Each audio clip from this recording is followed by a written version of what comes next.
Good morning, ladies and gentlemen, and welcome to the show.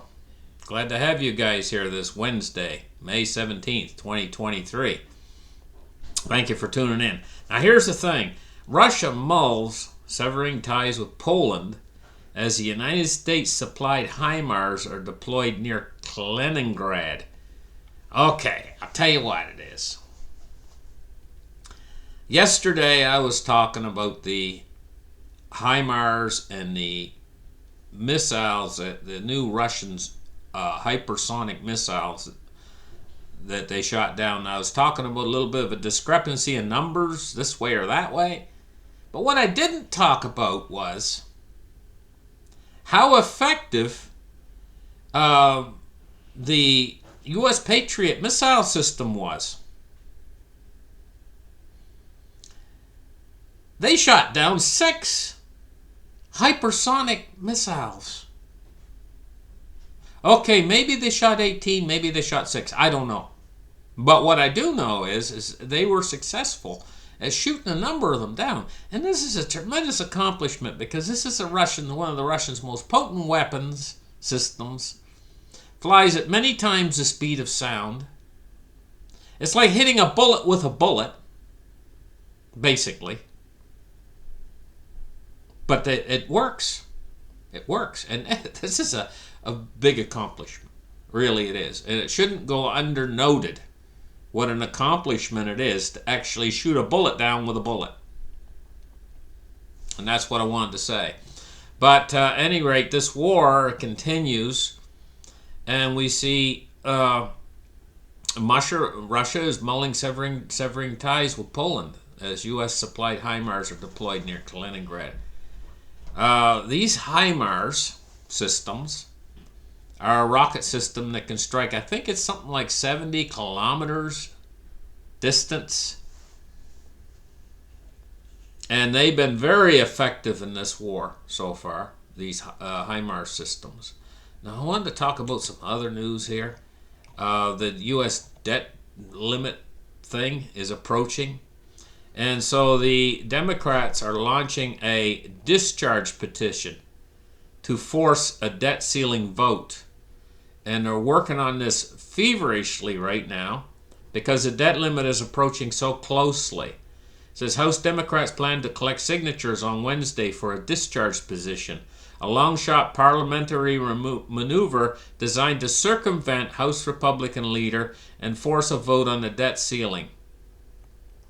You know what? No matter which way you cut it, I think they call it Article 14, where the president can say, hey, you know what? We're just pushing this thing through without budget restraints. Or if they do it this way.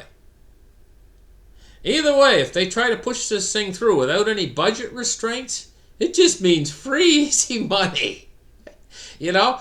And honest to goodness, I mean, if you've got a system that runs off of free, easy money, and that's all it works on, and you don't have to work for money, you just use a printing press to create money. You know, in the old days, we used to call this, it counterfeiting. Where you just got a printing press and you just create money. Like if you got a printer and you just create money. Say you in the back room of your house, you've got a printer and you're just copying, print and copy. Of course, you're not allowed to do that. That's illegal. But the government is allowed to do that. But what does it do to the money?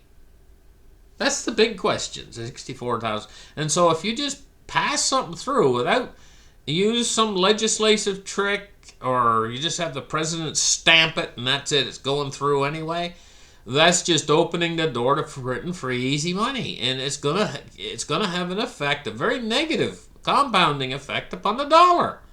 It's just as simple as that. Now, in other news here, we also got a big backlash been having against the beer company, Bud Light beer being specifically. A huge backlash has been going on for quite a while, but it's showing no sign of letting up. And now there's contagion of this effect spreading to Budweiser and Busch and Michelob beer. So It says Bud Light's U.S. market share slide continues in the latest market scan, 8.3% in a 4-week period ending May 7th compared to 9.1% only 2 weeks prior. So this is continuing. This is, here's the charts. It says it's wider contagion of this thing, about the beer thing that's going on, you know? Worst ad campaigns ever to take revenue away from a company instead of bringing revenue to a company. You know, they spend a lot of money on these ad campaigns and stuff. And all the way through history for any company, they run an ad campaign. The whole sole purpose of the ad campaign is to make more money, to sell more product. But now these companies are running into a lot of trouble because there's a huge backlash going on right now. And the contagion is spreading to Budweiser, Busch, and Michelob beers. I was just thinking about this for a minute. Honest to goodness, this is creating an open door for some guy to come in, some company, beer company, that's going to make some new type of beer or something. Because if the people are not drinking these tried and true beers that have been around forever, if they're not drinking them, they're not going to quit drinking beer. So they're going to move to some other beer. And it creates an opening for the smaller companies, get in there and take advantage of that. Smaller companies that maybe don't produce as much beer, or maybe they're smaller companies. They might grow into big companies later. This is how things happen. This is how things work. Silver price today is $23.66. It's down 7 cents on the day so far. And it's been going down. Look, we got the 3 days here, the last 3 days. And the blue line is 3 days ago, and the red line's yesterday. And today, this is a green line. And each day it's just a little bit lower, giving it a little bit more of a bargain for everybody who wants to buy silver. I'm going to tell you, in my mind, this is the sure thing.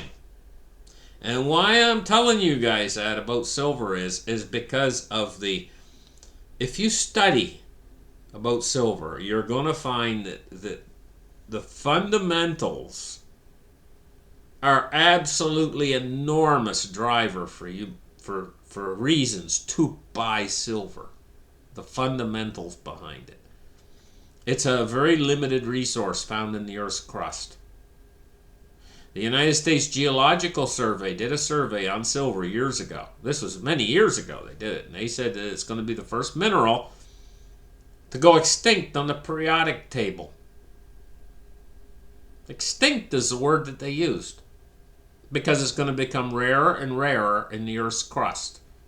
And we need more and more of it. We waste it. Silver's an industrial metal. It's not like gold. See, gold, they find gold on the Earth.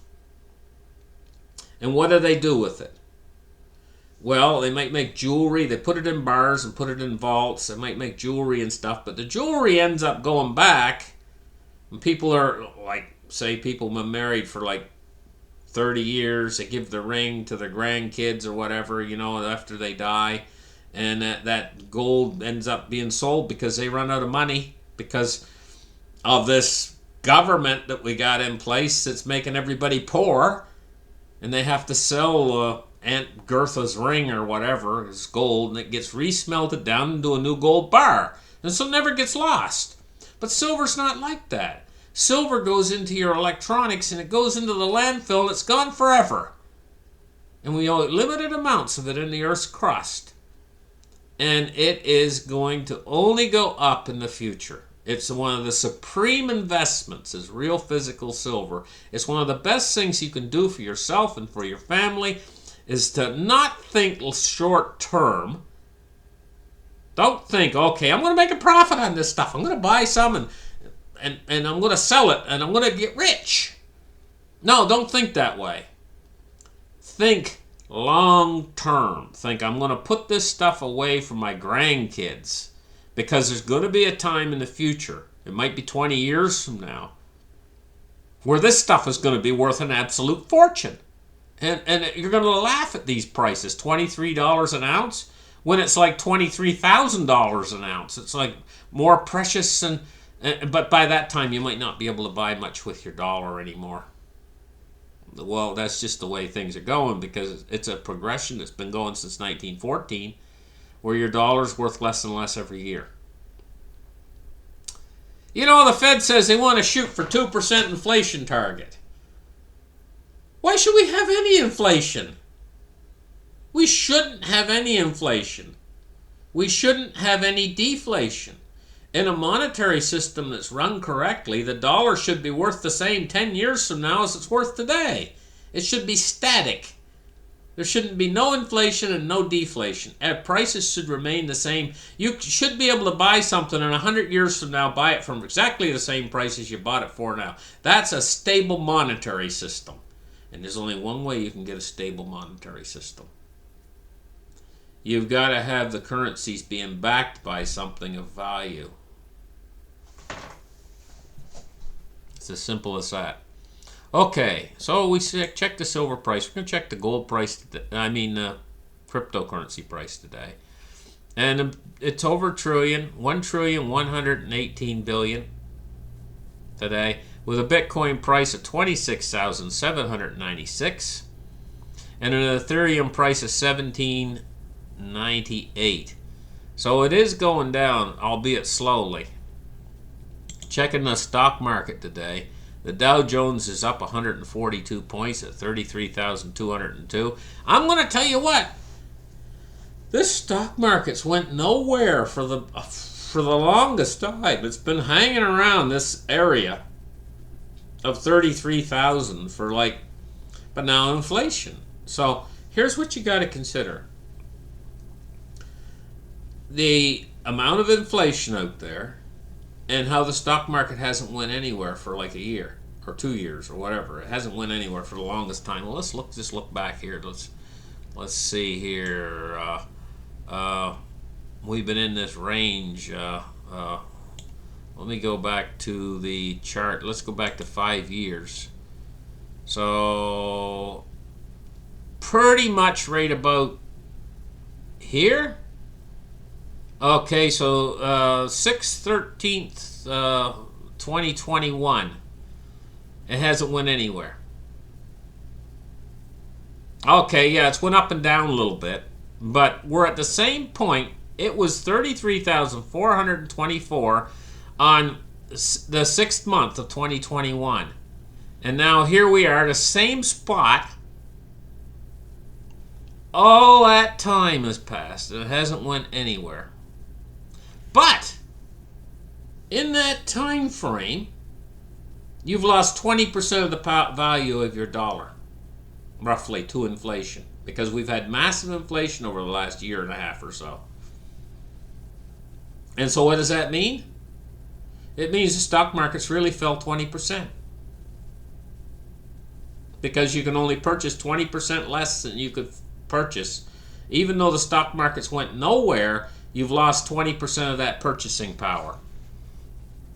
So the stock markets actually fell by 20%, if you understand that logic. But it is logic, and it's true. Crude oil today, 71.47. It's up 61 cents today. Taking a look at bonds and rates, we're looking at rising yields. We're looking at a U.S. 10-year at 3.57. It's up 2.3 basis points, and unchanged on the 30-year at 3.87. But now, look at this 1 month. 5.6 for a month.